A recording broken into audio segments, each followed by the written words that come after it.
Yeah.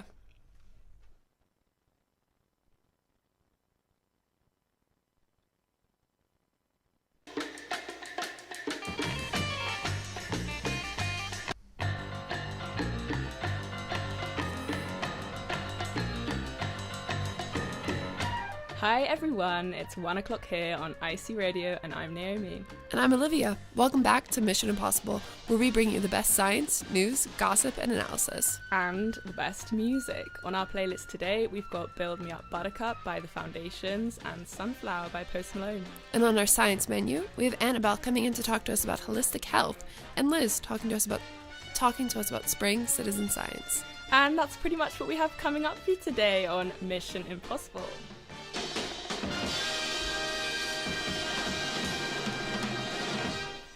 So for this week, we decided to have a little bit of a theme going throughout the show.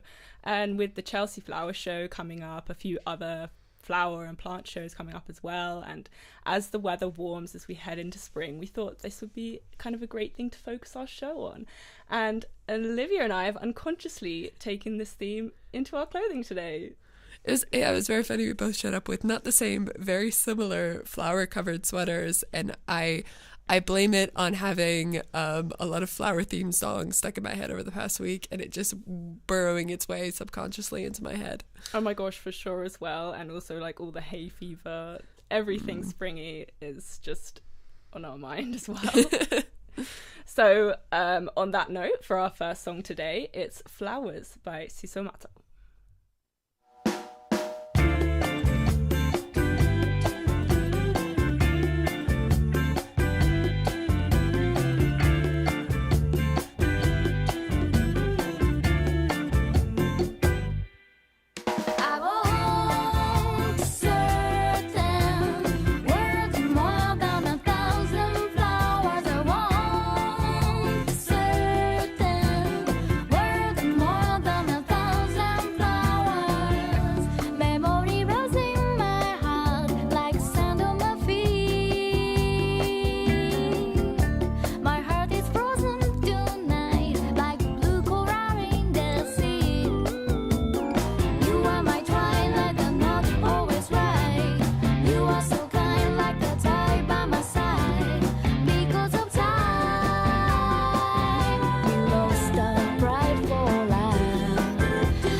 And that was Flowers by Sibo Mato. Next up, we have our correspondent Sydney in the studio to bring us some science news. Welcome, Sydney. Hey, thanks for having me, everyone. So, what news do you have for us today? So, for my first segment today, I found one story where researchers have found a new non-invasive way to reduce fat cells. Can you guess how they were able to do this? Non-invasive. No, I don't know. My brain literally goes to that one episode of Doctor Who where the fat cells like jump out of people and become little monsters, and that is where my head goes. Yeah, no, that would be quite amazing, honestly. But no, instead of fat cells jumping out of your body, they use sound waves. Oh, yeah, very exciting stuff. So researchers at Kyoto University found that they could use sound waves to change the way cells differentiate. So they used some mice muscle cells and culture, played various sounds at various frequencies through them, and analyzed what genes were being expressed using RNA sequencing.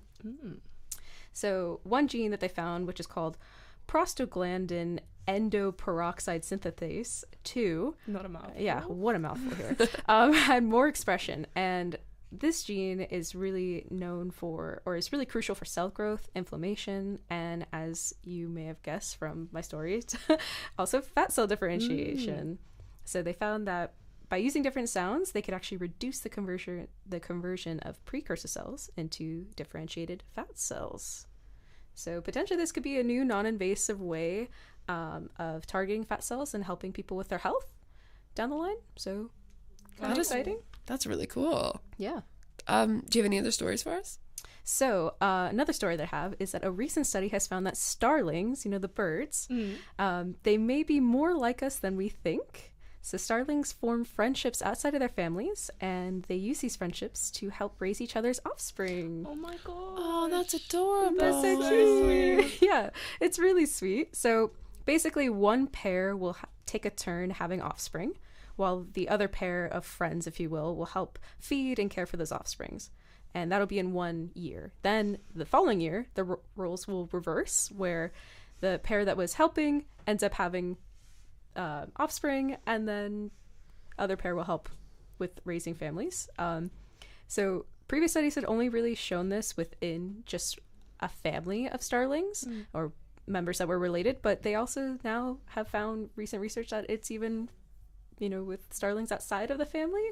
So hopefully it's helping with their gene pool, and that's what's allowing them to be healthy and survive. That's so nice. It's like a commune. They really bring like a whole new meaning to it takes a village to raise a child. It's so cute. Did you ever have those people growing up there, like your aunties and uncles, but they weren't really your aunties and uncles? It's like that. There's fake aunties and uncles. Yeah. But then if you were a starling, Yes. love that. So what else do you have for us? So for my last bit of news today, it actually ties into our show's theme.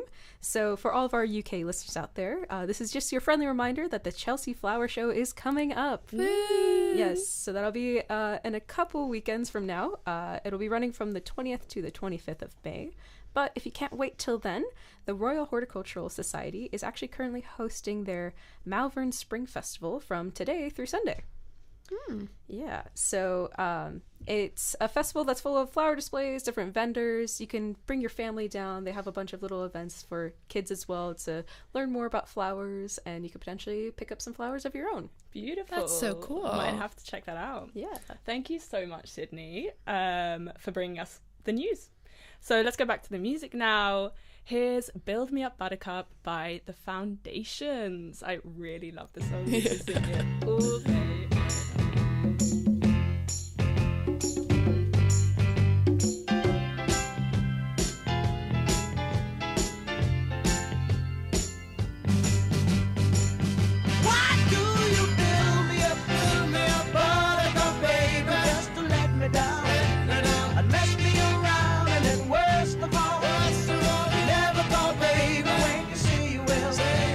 But I love you still. I need you more than anything.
I'm a toy, but I could be the boy you adore. If you just let me know. Although you are true, I'm attracted to you all the more. Why do I need you so? Baby, baby, try to find a little time and I'll make you happy. I'll be home, I'll be beside the phone waiting for you. Ooh, why do you build me up, buttercup, baby, just to let me down, and mess me around, and then worst of all, you never call, baby, when you say you will. But I love you still, I need you more than anyone, darling. You know that I have from the start. So build me up, buttercup, don't break my heart. I need you more than anyone, baby. You know that I have from the start. So build me up. That was Build Me Up Buttercup by the Foundations. And now on to talk to us about a cool citizen science study about signs of spring is Liz. Welcome, Liz. Thanks. Hi, guys. Hey, can you tell us a bit more about this study? Sure. So essentially, the Royal Society of Biology, in partnership with the Field Studies Council, created this really cool survey that runs from January to June every year that asks the public to report sort of any signs of spring that they see and when, and then it kind of goes into like a collective study that you can look at online. Oh, cool. So what kind of signs are they actually looking for? What are the signs of spring? So they've specifically chosen, I guess, 10 sort of indicators to signify spring, specifically in the UK. Though I'm sure we could all think of plenty more beyond just these 10. And to just sort of list them off, they're mostly like flora and fauna. So if you see bluebell flowers, daffodils, snowdrops, which are those little flowers that just look like show up early spring. Beautiful. Yeah, the little white ones. Hazel catkins, which I didn't actually know what those were, but they're just sort of like weird conical yellow sort of flowers that are all clustered together from trees. And then for animals, we've got bumblebees, butterflies, Of course. yeah, dragonflies, frog spawn, and then we have ladybirds. And then their sort of last outlier one, I guess, is the first time that you cut the lawn. And people reported that. That's a good That's one, I really guess. cool. Yeah. What happens when people fill out their survey with what they've seen? Yeah, so the submissions are recorded after they fill out the survey, which is available on the Royal Society of Biology's website. And the results are sort of updated in real time. So you can go online and see a map of the whole of UK that you can kind of zoom in and out. And there's colored dots to sort of signify each item, like a bumblebee or the frog spawn or whatever. And the goal of this study is that the researchers really wanted to sort of gather input from everyone and look at geographic changes over time because they wanted to look at climate change. Oh, that makes sense. So so like winters are getting shorter and spring is setting in a little bit earlier and earlier each year. So the researchers really wanted to look at sort of at what point do different flora and fauna show up when the weather starts to turn, and are there any sort of like changes each year? Like are things blooming in a different region much earlier than normal, and they're just asking citizens to do this. Yeah. That's really cool. Is this the first year that the Royal Society is doing it? So this is actually only the second year. So there's actually not much data yet to look at the impacts of climate change. But until then, the researchers are saying it's just a really good way for people to engage with nature and the changing seasons and just be really active and observe sort of your surroundings around you, while also sort of participating in scientific research that will just help with sort of future endeavors. I know when I was reading it, I thought it was really fun to kind of look at all the signs that I've seen so far and be like, oh, I've definitely seen there's bluebells at the park near me, and there's bumblebees flying around. The citizen science projects are always really nice to do. You feel like you're kind of a part of something. Yeah, and you're just like, you're a part of science, and you're also sort of noticing the things around you. Do you think that maybe some of the researchers might have missed anything, or like what other signs of spring can you think of? Ooh, that's a tricky one, because all the ones you've mentioned are kind of only the ones that I can think of, like the bumblebees. I was thinking like bird, like when birds sing, like maybe. Ooh. Oh, that's a good one. Yeah. I work at the Wetland Center, and there are certain types of little invertebrates that will come out like frequently right now. So mayflies tend to lay their eggs right about now, but that's not something I think that the average person sees. It's more something that you see if you're taken into ponds frequently. It's a sign of spring for you. Yeah. Where I grew up, it was woodpeckers. Is when the woodpeckers showed up I've at noticed 5 in the that as morning. well. For me, it's also like a lot more the bluebells near the estate that I live in. That's like a big one that I know spring's coming. We always have like a bluebell walk. Oh yeah, those are so lovely. Those are so pretty. Yeah. Not all around England. It's just nice to see like all that kind of stuff after sort of a long sort of grey winter. For sure. Love that about spring. It's also got to be like, especially, it's got to be such a lovely way to monitor like where the bees all are and what sort of bluebells grow in what areas. And there's going to be, I bet, a lot of side effects of people keeping track of all these animals and flora and fauna. That'll be just useful for other scientific endeavors. For sure. Yeah, for sure. Definitely. That is really cool. Anyway, that is all the time we have for that, but that was a very cool research initiative. For those who are interested, the survey and the data are available at the Royal Society of Biology's website called the Signs of Spring Survey. Thank you so much for coming on, Liz. Thank you for having me. So now back to the music. I'm really excited to listen to this one. Here's A Kiss from a Rose by Seal.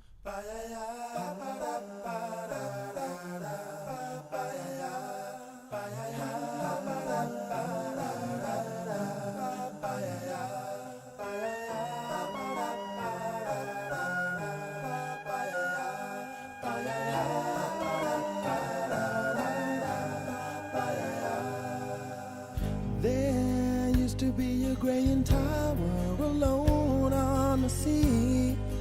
You became the light on the dark side of me. Love remains a drug that's the high and not the pill.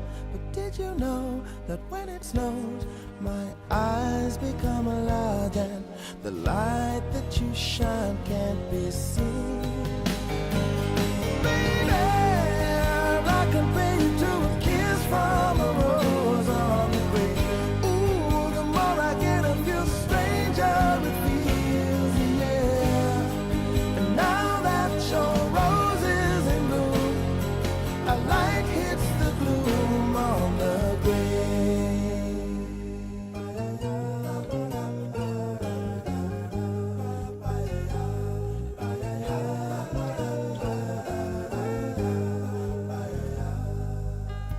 There is so much a man can tell you, so much he can say.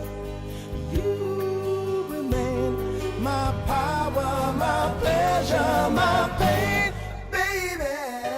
To me, you're like a grown addiction that I can't deny. Won't you tell me, is that healthy, baby? But did you know that when it snows, my eyes become large and the light that you shine can't be seen? Baby, I can pay you to a kiss from a rose on the grave. Ooh, the more I get of you, the stranger it feels, yeah. Now that your rose is in bloom, a light hits the gloom on the grave.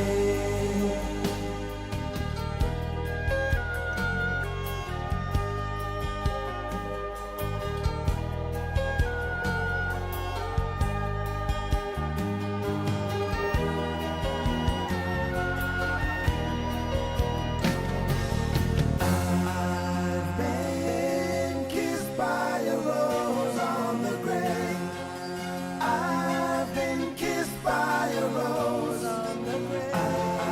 And if I should fall by a rose on the grave, I've been kissed by a rose on the grave. There is so much a man can tell me, so much he can say. You remain my power, my pleasure, my pain. To me, you're like a grown addiction attraction that I can't deny. Now won't you tell me, is that healthy, baby? But did you know that when it snows, my eyes become a large and the light that you shine can't be seen?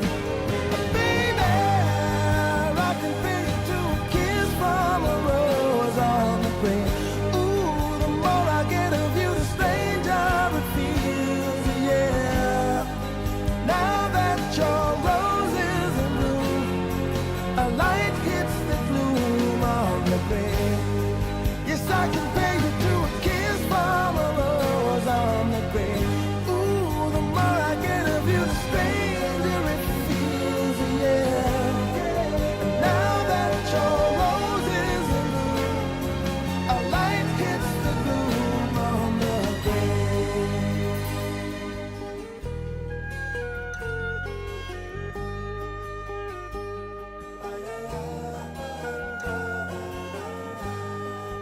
Now that your rose is in bloom, a light hits the gloom on the grave.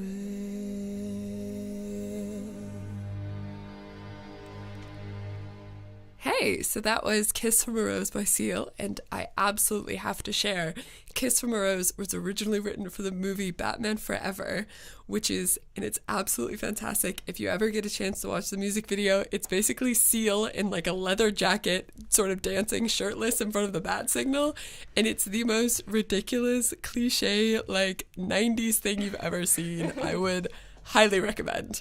I actually just can't imagine that it was for Batman. It is, and it's so beautiful, and I don't know how they managed to cram Kiss from a Rose into Batman Forever, but they succeeded, and it's absolutely beautiful. Brilliant. But next up in the studio with us now is Amy to talk to us a little bit about hay fever. Hi guys. Hello, Amy. So with the onset of spring, as we know, as we're experiencing, comes the increase in pollen from trees and plants. Yes. So spring can be an itchy and sneezy time For if sure. you're one of the unlucky few. Actually, a quarter of the population, something I didn't realise, who have pollen allergies, Whoa. also known as hay fever, Mm-hmm. also known as allergic rhinitis for the medical few. The most common symptoms, as we know, sneezing, coughing, watery eyes, itchy throat, mouth, nose, eyes. Yeah. And these symptoms really are only getting worse. You know what? Now that you say it, I feel like my symptoms are indeed getting worse with age. So why is that? How can that be? So it's not just to do with us as we get older, but actually climate change, unfortunately, is interacting with the pollen, and that's sort of making all our symptoms worse. So not only is the amount of pollen in the atmosphere increasing, but it's also changing the seasonality of the pollen. So like Liz was talking about earlier, onset of spring is earlier. And so the time of year where pollen is emitted from plants begins earlier, ends later, and we're experiencing those symptoms for longer. And then another reason why there's more pollen in the atmosphere is due to rising carbon dioxide levels. And so a lot of the plants that cause the most issues for hay fever are thriving on increased carbon dioxide. gosh. That's not good. It's like another reason where we have to fix climate change. Oh, yeah. Everyone's just suffering more and longer. Yup. So if the cause of hay fever is worsening, is there anything we can do to, or is there anything I can do? Because I feel like in this one I'm like, tell me more so I can get my symptoms Yeah, less. please. Is there anything we can do to avoid the symptoms? So right now, unfortunately, there's no cure for hay fever, but there are strategies and medicines which can help with the symptoms. So really simple things like keeping doors and windows closed when the pollen count's high, showering and changing your clothes after you've been outside, Yeah. wearing sunglasses and hats, and something I found on a Reddit thread, putting some Vaseline around your nostrils when you go outside to catch all the little bits of pollen. This is so that's crazy. cool. I've actually tried this and it really helps. And like, Really? yeah, now that you say it, like I remember when I was a kid and I got it really badly, and also like with horse allergies. I used to go riding and get really allergic, and my parents were like, okay, shove a bunch of Vaseline up your nose, and it really does help. Like, obviously you don't block your nose, you just kind of put it around the side. Just like around the edges. I'm gonna start trying that again. That's such a good cool. tip. Really helpful. So like you mentioned the pollen count. How would we go about doing that? So there's no way, as far as I'm aware, to check it yourself beyond going online. I like to go to the Met Office's website. I found they're the most accurate. And then you can just type in your region, and it gives you like a 5-day forecast. And then, so right now, yesterday we were low. Today we're medium. Today we're medium? If you're feeling your symptoms a bit more. I thought today we were high. Today we're medium. Oh. And then, just adjust your plans if you're feeling your symptoms are worsening based on... maybe That's that is really a good idea to kind of just like check it every day. Yeah. I think a couple of weather apps have it as well, right? Yeah. But they just say kind of like, they just say low, medium or high. Yeah, I don't know anywhere I guess that you gives don't, official numbers. I guess you don't really need to know more than that anyway, right? Yeah. That's really interesting. All right. Yeah. Thank you. Yeah, thank you for that, Amy.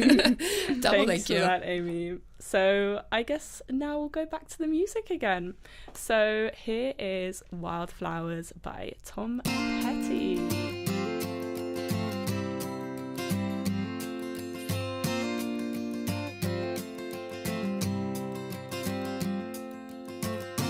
You belong among the wildflowers. You belong in a boat out at sea. Sail away, kill off the hours. You belong somewhere you feel free.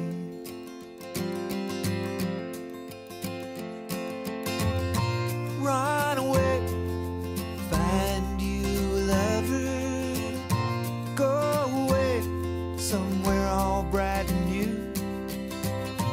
I have seen no other who compares with you.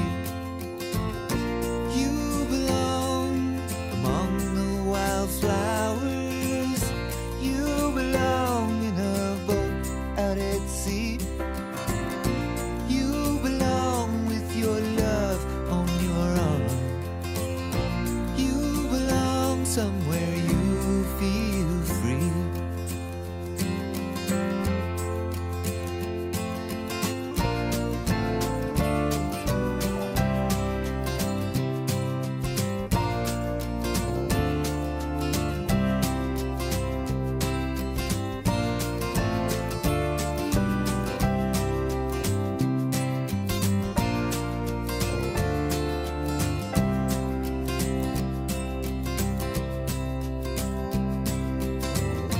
Run away, go find a lover. Run away, let your heart be your guide. You deserve the deepest of cover. You belong in that home by and by. You belong among the wildflowers. You belong somewhere close to me, far away from your trouble, and you feel free. You belong somewhere you feel free.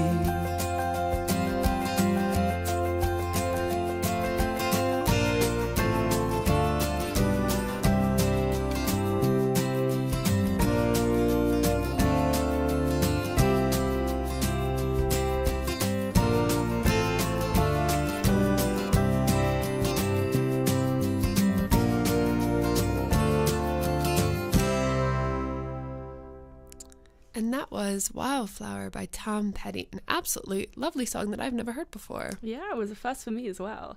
So you're listening to IC Radio, and this is Mission Impossible with me, Naomi. And me, Olivia. And still to come, Annabelle, the holistic health coach, and our game, Flower or Horsepower. Just a reminder, drop us a chat in the live stream. We'd love to hear from you. Now back to the music. Here's Peach Pit by Dance Yourself Clean.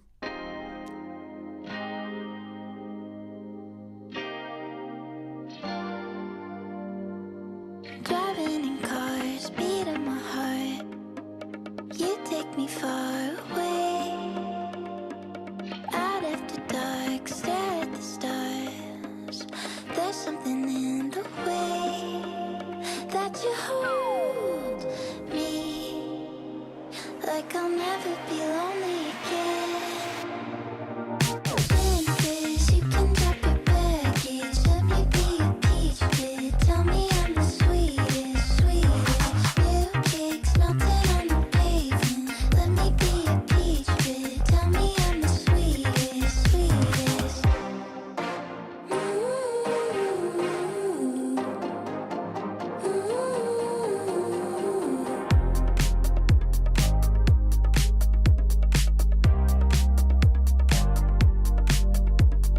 Sun on your skin, summer begins. Don't know when we will land, but you're like a wave, washing mistakes out with the sand. And you hold me like tomorrow we guarantee. Twin you can drop your baggage. Let me be your peach bit. Tell me I'm the sweetest, sweetest. New kicks melting on the pavement. Let me be your peach bit. Tell me I'm the sweetest, sweetest. Nights we said goodbye. It's only you that's on my mind. Nights we said goodbye. It's only you that's on my mind. Everything'll be alright. Let's dive into the morning light. You may not always be mine, so I'm just living for tonight. Fall make up, make you cold. You won't want another hand to hold. You may not always be mine, so I'm just living for tonight.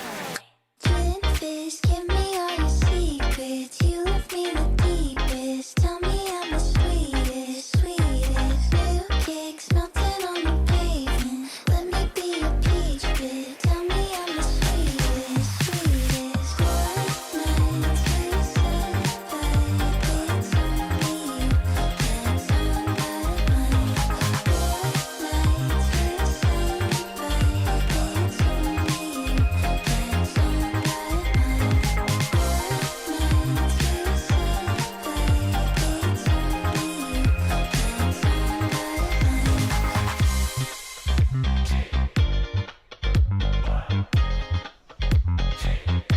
that's on my mind. And that was Peach Pit by Dance Yourself Clean, and we were definitely having a little boogie over here.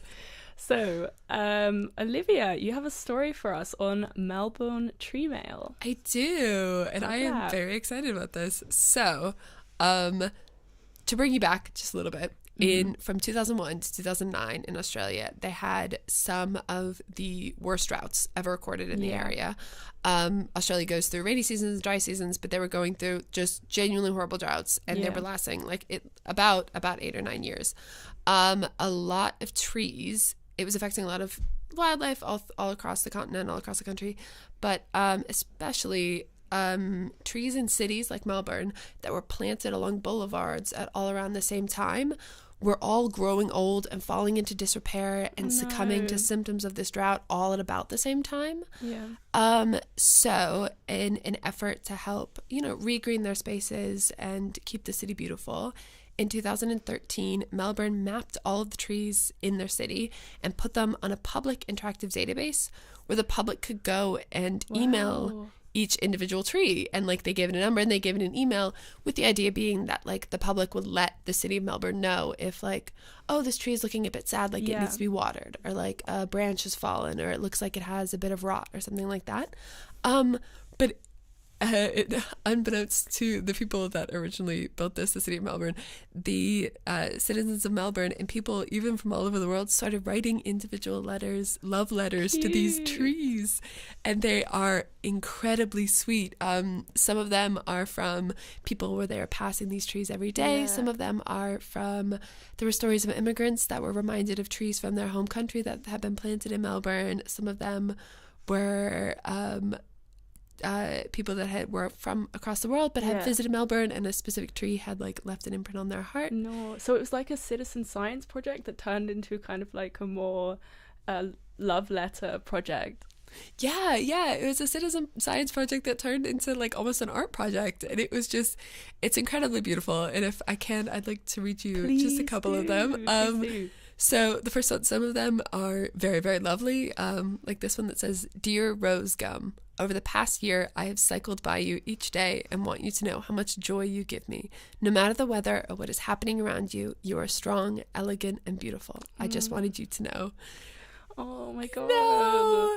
I want to cry. It's so lovely, and it's just there's so many stories of people just finding these trees that they pass by every day and just appreciating them for the beauty that they bring the city.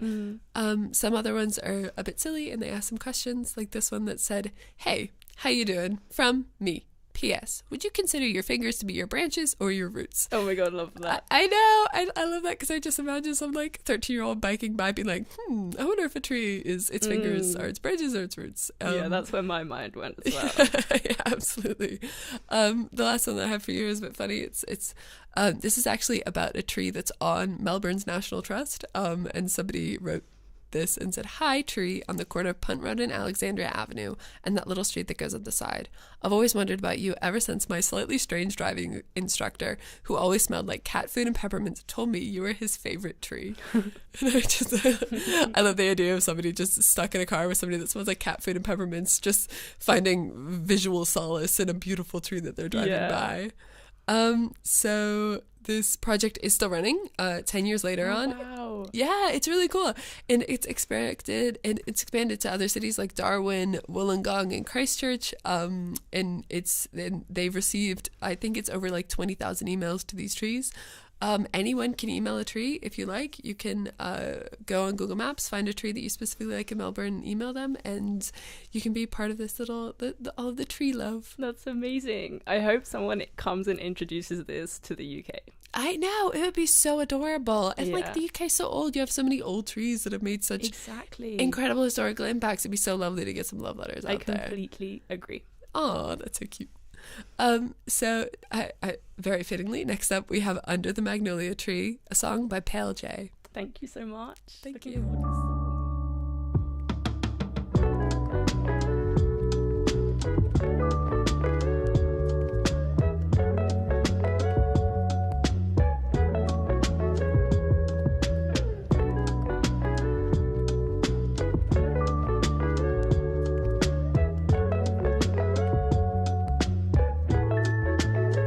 Things have gotta change.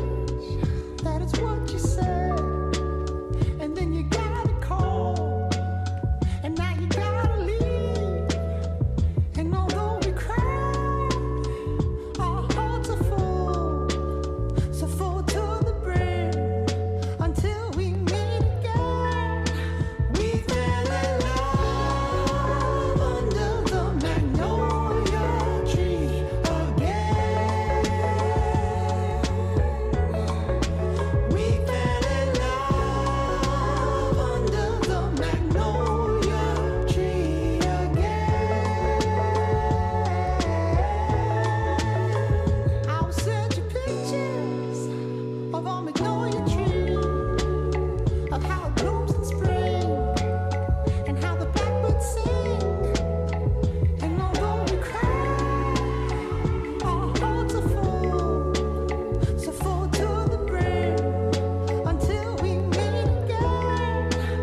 that was Under the Magnolia Tree by Pale J.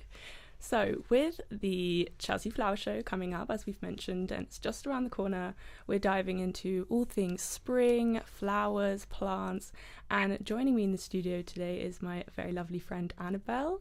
She is a holistic health coach and practitioner who knows a ton about the power of plants. She's always making me potions and such to boost energy and whatnot, and we've chatted about this a lot before, so I knew we had to bring her in. Welcome to the show, Annabelle. Thank you for having me.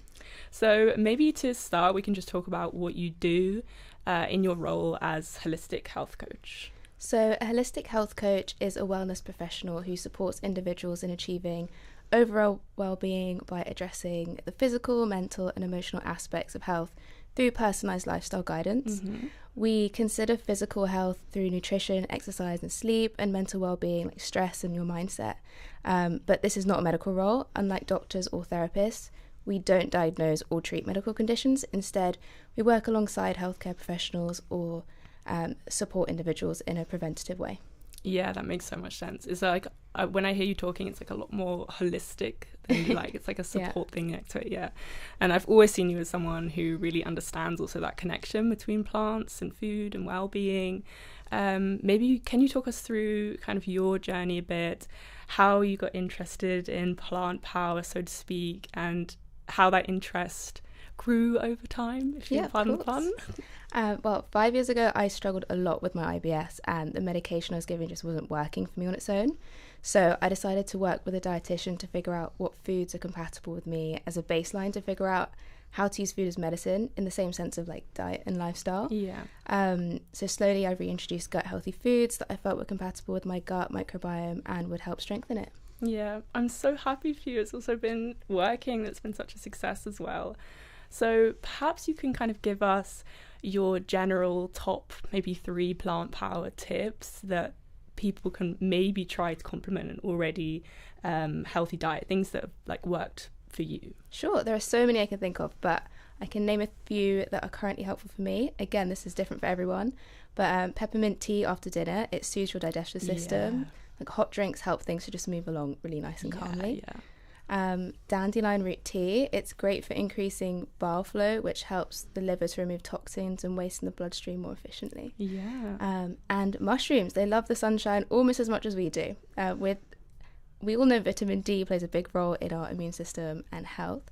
So leaving your mushrooms in the sun before cooking them up can actually increase the amount of vitamin D in your meals.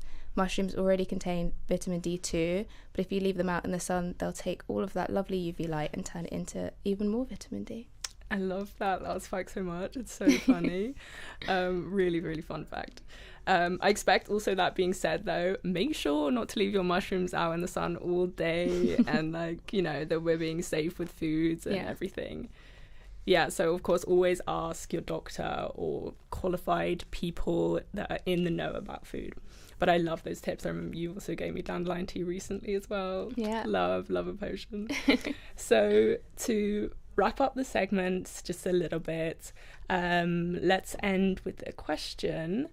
If you were a flower, which one would you be and why? Oh, I think jasmine. It makes a lovely cup of tea, and the flower oils are also my favourite type of natural perfume. Yeah, you know what, you have worn that before. I smelled that on you. It's lovely. It. Love that. Thank you again so much for coming in today. Next up, we have Sunflower by Post Malone. I love this jam so much. So let's listen.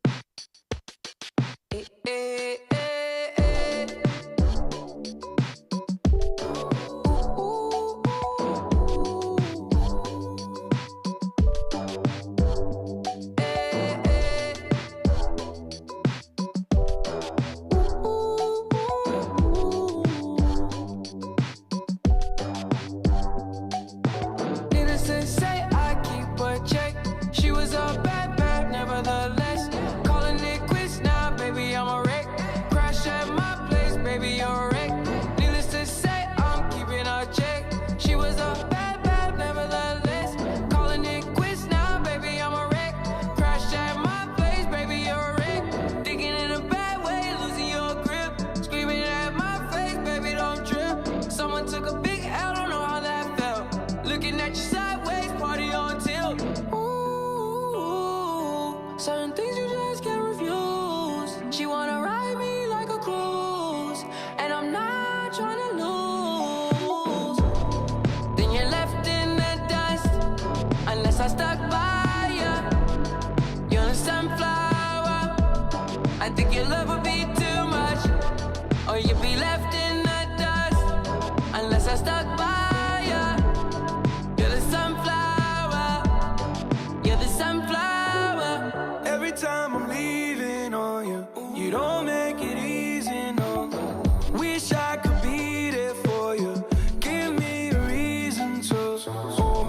every time I'm walking out. I can hear you telling me to turn around.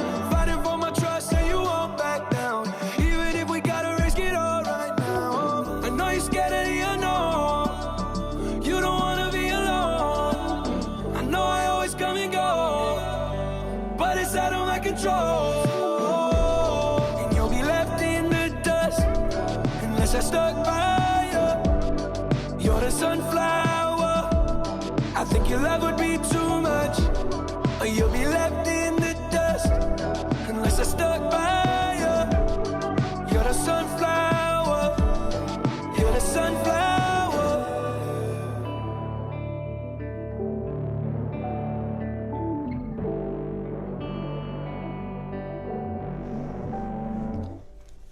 And that was Sunflower by Post Malone.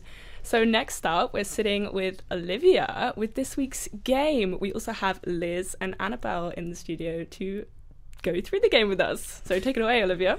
Yeah, I'm excited. So this game is called Flower or Horsepower. I am going to give you the name of something, and you have to tell me whether it is the name of a flower or the name of an award-winning horse. And Annabelle, I feel like you are going to be very good at this. Gonna be And I can feel it already. I'm excited about this. Okay, are we all ready?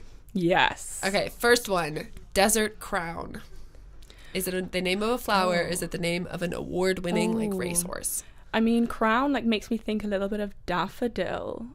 Wait, what was it again? Can you tell us one more time? Desert Crown. But I feel like crown is giving maybe like a little bit more racehorsey, I wanna like say for racehorse. the award. Okay, and we'll say Yeah. racehorse. I think flower. I think racehorse too. So it is a racehorse. It was the winner. Oh my gosh. Yeah, it was the winner of the 2022 Epsom Derby, and he was bought in 2020 for 280,000 guineas. Like they used guineas to buy a horse in the year of our Lord 2020. Wait, Could you? What's the guinea? what is a guinea? So it's worth like £1.05, and apparently they use it for like to buy racehorses or to buy like greyhounds or even to pay for like medical doctors or lawyers and stuff like that. It's still used in the Wait, UK. I so didn't know this. Did you know this, I did not Annabelle? know that. No, I thought maybe this is one of those facts that I would really expect Annabelle to have known. I'm joking. I would just come out with randomly. Yeah, but no, you do, I've especially never about heard this that. type of thing. Okay, so next one. Radical weed. Is it a flower or is it a horse? Radical I mean, weed. Radical weed. Weed, right? I mean, That's gotta be like a flower. No, I mean, but like weed can also be no. something that's fast growing, can't it? And like that would be a pretty good name I feel for like, but who for a names, racehorse. Who names a flower radical? Like radical at the You'd be beginning? surprised. Oh no. Okay. Yeah, no, that's true actually. I guess radical can also be like, that's radical. That's so awesome. The whole show, I've also been trying to make sure that I don't like morph slowly into Olivia's accent, and I just fail. You're all going to be American by the end of this. We're all gonna be That's American. half of us here. radical oh gosh, weed. yeah. So I'm saying it's a racehorse again. you're saying it's a racehorse? I Yeah. feel like there's a high chance it's a racehorse as well. Animal racehorse? I mean, I feel like I should go with them because like, they're better at it than me. You can clearly. pick something else. It's We've only okay. gotten We one could right. Yeah. Yeah. You know what? No, I'm gonna go with racehorse as well, just because I feel like it's radical and it's weed, like it's fast and it's cool. That sounds like a racehorse to me. Hell yeah. Okay, so it's actually a flower. Oh. It's a flower, and Oh, no. it's also called a horse nettle, ironically. Look at me go. And or a devil's tomato, and I have not a clue why it's called a devil's tomato as well.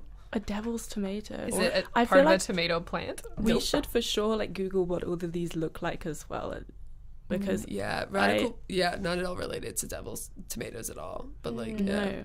Yeah, That's so weird. There's some weird named ones out there. You can even get like dog's claw and things like that. Yeah.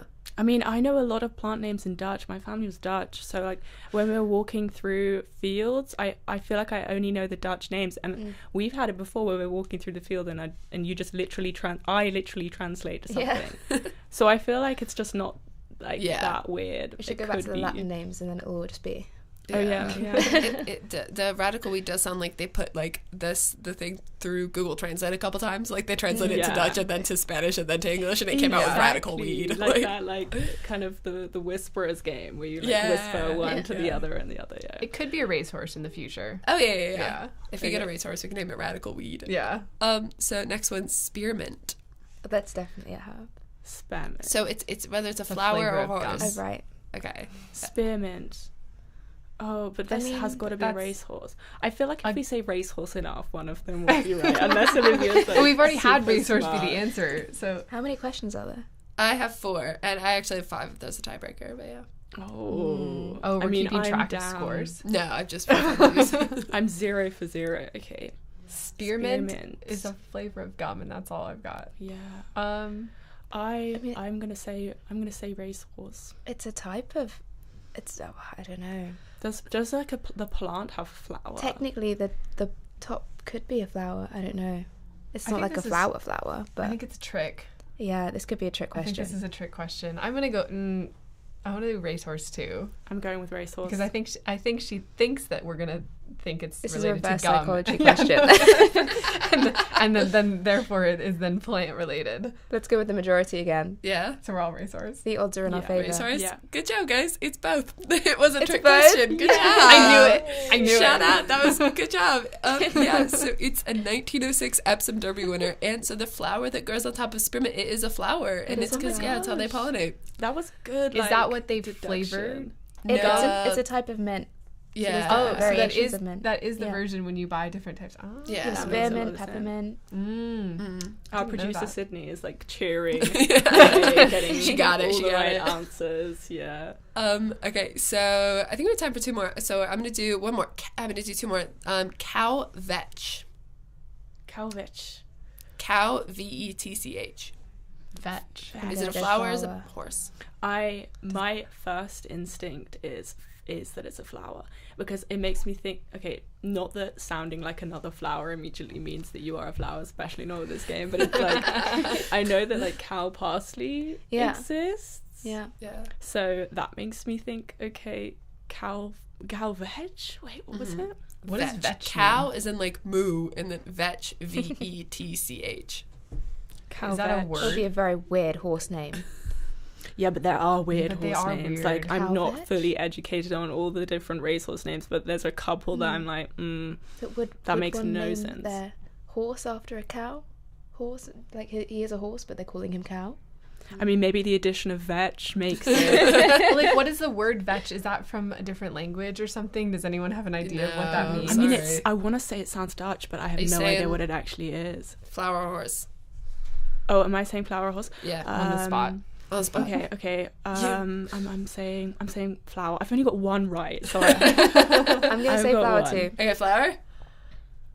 I don't know. I feel like now I have to say racehorse because you guys. Yeah. just- yeah. I've okay. only guessed racehorse. Okay. Sure. Okay, it is a flower. Good Yeah, job. but Yeah, it's Nice. a common it's a common forage crop for cattle, and that's why it's called cow vetch. Okay, this last one is my favorite, and after I explain this, I do have a little bit of detail on this. Orb. Just orb. Orb. O-R-B. Is it a horse or is it a flower? we've had 2 horses. We've had two. We've had, I've had yeah, two but that means horses, nothing. 2 flowers. Olivia's so good with these kind of games. All right. Sorry, orb. my stomach is rumbling incredibly loudly. I didn't hear it. Okay, good. You're good. You're good. Orb. Okay, Oh, that's hard. I don't even have a first instinct. Not that my first instinct was like right, but I feel like calling your horse an orb, which is like something round. A ball of light that just floats across the race course. Yeah, that's. I was just Oh. thinking like maybe rotund. You wouldn't really want to. You'd want a streamlined rolls horse, right there. right? A streamlined horse. Just I'm doesn't gonna- really like, come off the tongue well. Like, I'm- hello, orb. A very Yeah. round horse. It makes okay. I'm gonna guess flower just because I can't Okay, imagine flower, someone. yeah. Flower. You guess flower? Before, No, not again. I don't want to. Okay, I'm gonna guess flower because I haven't guessed racehorse. but I how many think I'm points wrong. are we all on? I just think before I'm you wrong. I reveal? don't know. I gotta say, okay, this No, is it's a definitely horse. racehorse. No. This is a horse. Okay, Stop. no, and I gotta get to this. This is a horse. He's the winner of the 2013 Kentucky Derby. Okay, do you know that sometimes when racehorses win major races, they will then go on to have children, right? Like they'll then Yeah, be oh, parents, yes, like yes, stuff like that. Secretariat. I need us all to have a moment, and we all need to create space for these are the names Oh, no. of some of Orb's children. Ready for this? Orb. Cool Sphere, Double Orb, Elvis, Zorb, Ready Orb Not, Zorbed, Orbert, not Orbinary, Extraordinary, Michael It's Autumn, Orbed, Orbtunistic, Globus, impeachable offense. All one word. Orbelution and one fast orb. These are the names of this horse's children. Crazy. Okay, these are good. So good. I love the Elvis, and I love, what was the last one you said? One fast orb or impeachable offense. One fast orb. What about the tuna one? I like Tuna. Zorb. Zorb. We have Zorb Yeah. and Zorb. Also, Zorb really rolls off well. This one horse had a lot of babies. Yeah. I mean, Are they winners? Did Yeah, any of it them was win so- anything? So some of them are actually. So weirdly enough, Orb was also, he was held in the paddock where Secretariat was held. So he was like a fancy Oh, wow, horse. that is yeah. fancy, yeah. Yeah. Did you see that on the news recently? Because there was a Kentucky Derby was recently, and apparently like every horse that raced in it this past weekend was a descendant of Secretariat. Really? Yeah. Oh, this little Secretariat family race going on. Mm-hmm. Oh, that's adorable. An ancestry of all of the horses. They're just all one big family of racers. that might be a bit There, questionable. well, it'd be a bit like odd. I was knee deep into this Wikipedia, googling these like the like ancestry of these horses, and yeah, it's like there's like 4 or 5 families, That's and then they all crazy. have weird horse names. Did any, just to circle back to the fact that it was a game, who actually won out of each of us? Oh, that's true. What you guys? I think I got 2 points. I think You I got too? 2. I Oh, good honestly job. was not counting. I was here You're for the vibes. I think you got, I feel like you got 3. Yeah, I think you won. I think you might have been the winner, Annabelle. Annabelle, good job. Thank you, guys. Little snap, snap, snap, snap, snap. Have to say, Good job. I solidly expected this of you to win this game. Chelsea Flower I expected Show, Yeah, horses, yeah. Absolutely. Purely because I also know you ride horses, so the expectation was Oh. there. Not as well. racehorses. Not Zorb or Orb. Just Orb too. a side Or game of Elvis. racehorsing. So thank you guys so much for playing along with Flower or Horsepower.